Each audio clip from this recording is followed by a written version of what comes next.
अरे भाई, एरिया की डेंसिटी और वो आज सैटेलाइट इमेजरी और टेलीफोन की डेंसिटी, एक आदमी के, हर आदमी के पास, मतलब दुनिया भर के उनके पास, आज सरकार के पास तरीके हैं जहां से वो गिन सकते हैं। तो लेकिन जी सही कह रहे उसका हो। भी इतना दुष्प्रचार किया गया, जैसे बहुत सारे लोग तो ये कहने लग गए कि भाई, जैसे हमारे कुछ मित्र थे, मैं तो उस समय नहीं जाके आया, श्रीमती जी चली गई थी, मैं नहीं जा जी पाया। तो उसमें मित्र थे, तो वो जयपुर से, उन्होंने कहा यार हम यहाँ जयपुर आए हुए हैं, अब हमें मालूम नहीं है, बाहर से आए थे बेचारे उधर से, कि भाई ये जी। कौन सी गाड़ी वाड़ी जाती है, वो जरा मदद करो, बुक करवा दो।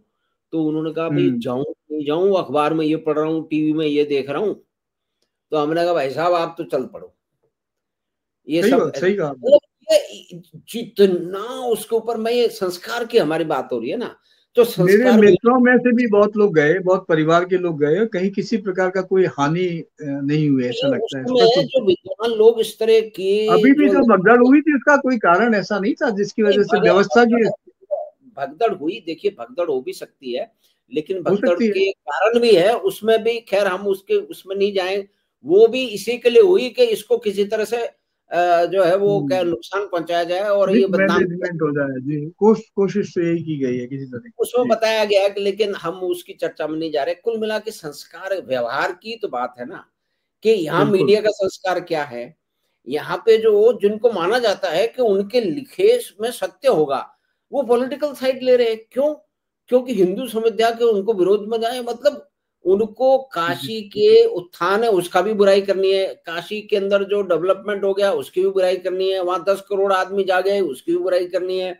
तो वहां पे जो है ना वो अब मंदिर के, मतलब मैं तो काशी, आप भी जाते रहे होंगे, मैं लगातार जाता जी रहा हूँ, और बिल्कुल। लंबे समय बहुत से ही मैंने देखा है कि 2015, 16 से, उससे पहले तो वहां पे मंदिर जाने का मैं हमेशा हिम्मत हार के वापस कोई आ गया। रास्ता ही नहीं था, बहुत मुश्किल था। It was too dirty a place to go and visit मतलब तो प्लेसेस।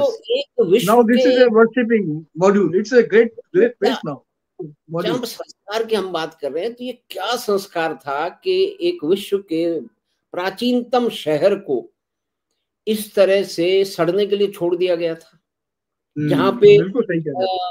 आप मतलब बिल्कुल सही कह रहे हैं, और मुझे लगता है कि ये जानी बूझी एक राजनीति थी। अब ये निश्चित रूप से हम ये कहना चाहिए कि सत्ता की राजनीति और राजनीति की सत्ता, जी। इन दोनों के बीच में जो कुछ झूल रहा था, जो कुछ दृश्य था, जो अदृश्य था, हम्म। उनमें सब कुछ चीजें गड्डमड हो गई थी, सब कुछ लॉस्ट हो गया, सब कुछ विलुप्त हो गया था, सब कुछ हम्म। कंफ्यूजन से ग्रस्त हो गया था।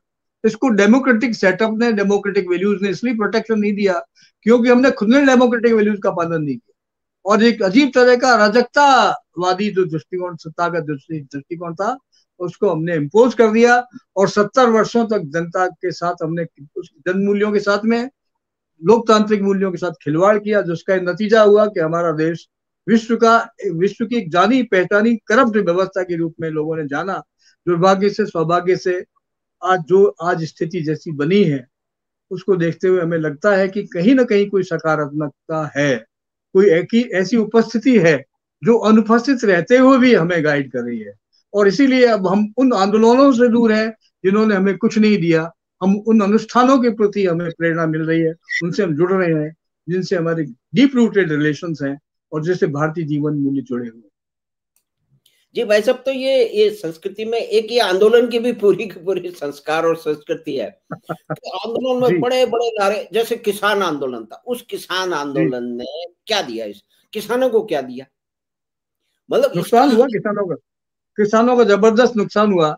कुछ हाँ, नेता किसानों के नाम पर जरूर नेता बन गए, किंतु किसानों को कोई फायदा नहीं हुआ। भाई जो भी उनके अल्टरनेटिव थे, जो कि वैश्विक बाजार के एक्सपर्ट हैं, एक नैरेटिव जरूर बना, एक नैरेटिव बना, चाहे किसान लेकिन वो आंदोलन हो चाहे। नहीं, वो जी नैरेटिव, उस नैरेटिव ने ना तो किसानों का लाभ किया, ना देश का लाभ किया, बल्कि दिल्ली की सड़कों पे, ये भी आप देखिए ये कौन से संस्कार है कि आप जी 13-14 महीने तक आपने उन सड़कों को बंद करके रखा। बिल्कुल। हमारे हमारे जो कोर्ट है उनके भी क्या संस्कार है। कैसे कैसे ट्रैक्टर लेकर के आए जिनमें तीर लगे हुए थे, जिसमें पिस्तौलें लगी, जिसमें एटम बम तो, जिनमें बांध रखे थे, और किस तो किस तरह के अजीब तरह के किसान आए। ट्रैक्टर का तो ये है भाई साहब कि टेक्नोलॉजी। उसकी चलने का नियम कायदा है कि भाई आपका खेत वेत है और वहां से ला रहे हो, चल सकते हो। इस तरह से हाईवे पर ट्रैक्टरों की लाइन लेके नहीं चल सकते। लेकिन सारे जी नियम कायदे तोड़ने के लिए, क्योंकि ये, और इसमें बहुत सारी बातें ये हो रही थी कि जैसे ये एक नया आंदोलन हो रहा है, इस जी। आंदोलन से पता नहीं भारत बदल जाएगा भाई। वो कनाडा से गाइडेड, कनाडा में जो सूत्र थे जुड़े हुए थे, पाकिस्तान में जो सूत्र जुड़े हुए थे, जो कनाडा में सूत्र जुड़े थे, जो अमेरिका में, जो इंग्लैंड में जो सूत्र जुड़े थे, उनसे सपोर्टेड था सारा मामला था। और it was totally political approach and nothing else. that has damaged the prosperity and the options available to the farmers। उनको बड़ा करेक्ट। नुकसान हुआ है। और जो क्योंकि नीतिगत जो परिवर्तन होना चाह रहे थे, हम लोग देख रहे थे कि नीतिगत परिवर्तन होगा, सकारात्मक, उस पर जबरदस्त टैक्टिकल मूव के लिए प्रहार हुआ। वापस लेना पड़ा, उसको लेना पड़ा वापस। जी आप ये जी, देखिए दैट कि इज उस अनफॉर्चुनेट। टैक्टिकल मूव के लिए इतना बधेस वातावरण बना दिया, इतना झूठ बोल दिया गया। जी, आप सही और कह रहे हैं। अब इंडस्ट्रियल रेवोल्यूशन की शुरुआत में जैसे कपड़े की बात है, वहां से एक शुरुआत है, फिर स्टीम इंजन से शुरुआत है, उसी तरह हल से भी शुरुआत है।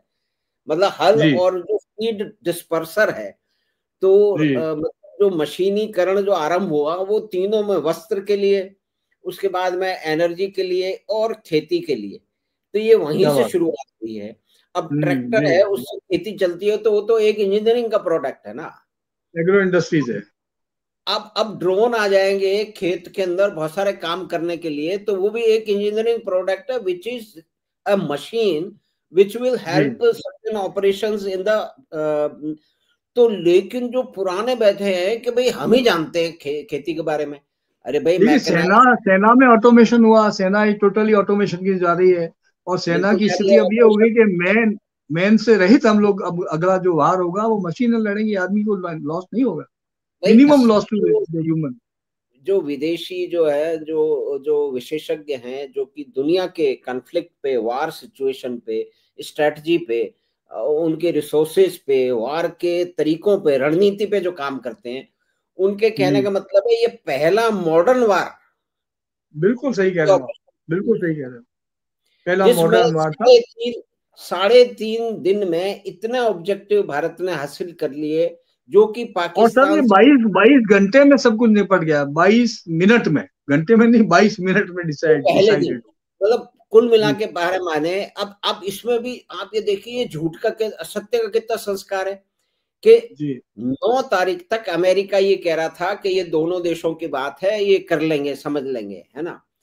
और 10 जी। तारीख को बिल्कुल पलटी खा गए, क्योंकि नूर खान एयरबेस में भारत ने निशाना लगा के, कहते हैं कि कुछ मीटर की एक्यूरेसी से निशाना लगा करके वहां हम्म पे जो आयुध रखे हुए थे, जिनके बारे में पता लगा कि वो सचमुच में शायद अमेरिका के हैं। आणविक आणविक शस्त्र भी थे। अब इस सत्य को मानने के लिए तैयार नहीं है, बल्कि ये तो यहाँ झूठ का तो लेवल ही, भाई साहब देखिए कि ऑक्सफोर्ड में पने हुए पुराने मिनिस्टर कह रहे हैं कि आपके पास सबूत क्या है कि ये जो पहलगाम में जो है ना पाकिस्तान के लोग आए थे।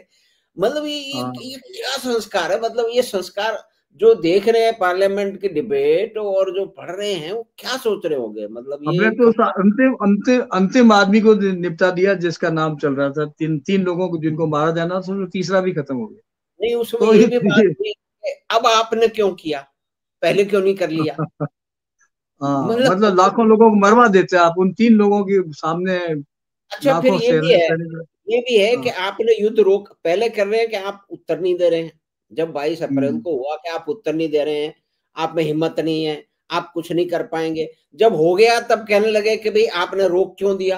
अरे तो भाई रोक क्यों दिया, आप जो है वो युद्ध की कॉस्ट समझ, मतलब 10,000 से ज्यादा सैनिक वीर गति को प्राप्त हुए हैं बिल्कुल। पाकिस्तान के साथ, जितने भी संघर्ष हुए, हाँ 10,000 से अधिक इस जी। बार भी हुए हैं। इस बार और एक हम्म, झूठ के रफाइल गिर गए। भाई रफाइल गिर गए तो अमेरिका के पास तो सारे सैटेलाइट हैं, दूसरे लोगों के पास भी हैं, उस सैटेलाइट से दिखा दो ना आप। मतलब अमेरिका पाकिस्तान ये नहीं कह रहा है कि भारत के गिर गए, वो कह रहे हैं कि भारत थोड़ा के सा बीच मीडिया, में चला गया। नहीं बीच भारत में के चला मीडिया गया। में। जी जी। जी, वो तो भाई कनेक्शन साहब चला गया। ये वार्ता जो है वो बहुत ही दिलचस्प और कई आयाम आपकी मदद इट्स से प्लेजर जी। जी, खुशी की बात है। हाँ जी। आप इससे आप ही समापन करें, अच्छा लगेगा मुझे। कोई जी, दिक्कत मैं नहीं। तो ये कह रहा हूँ कि भाई ये आपकी मदद से बहुत ही गूढ़ विषय और ऑपरेशन सिंदूर और संस्कार, और उसमें जी कई तरह के संस्कार हैं, हमारे खुद के संस्कार हैं, मीडिया के संस्कार हैं जो अधिक लोगों को इफेक्ट करते हैं। जी अधिक लोगों को राजनीतिज्ञों की और जो ब्यूरोक्रेसी के जो बड़े-बड़े अफसर लोग हैं उनके जो है वो संस्कार है। तो इन हम्म संस्कारों की बात हमने एक परिप्रेक्ष्य में की और वो आदरणीय भाई साहब ने उसको एक एक एक धरातल दिया और उनके जो एक लंबी समझ है उससे हम उसको समझ पाए। तो भाई साहब आपका बहुत-बहुत धन्यवाद कि आपने इस गूढ़ चर्चा में बहुत सारे कई रंग आपने भरे। तो आपके पास फिर दोबारा लौटेंगे इसी तरह की किसी संस्कृति से जुड़ी हुई और संस्कारों से जुड़ी हुई बात करने के लिए। तो आपका बहुत-बहुत धन्यवाद। ऑपरेशन सिंदूर से ऑपरेशन संस्कारों की ओर हम जा रहे हैं। धन्यवाद।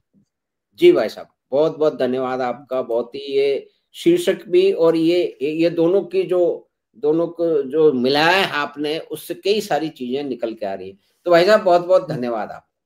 Thank you very much. नमस्कार।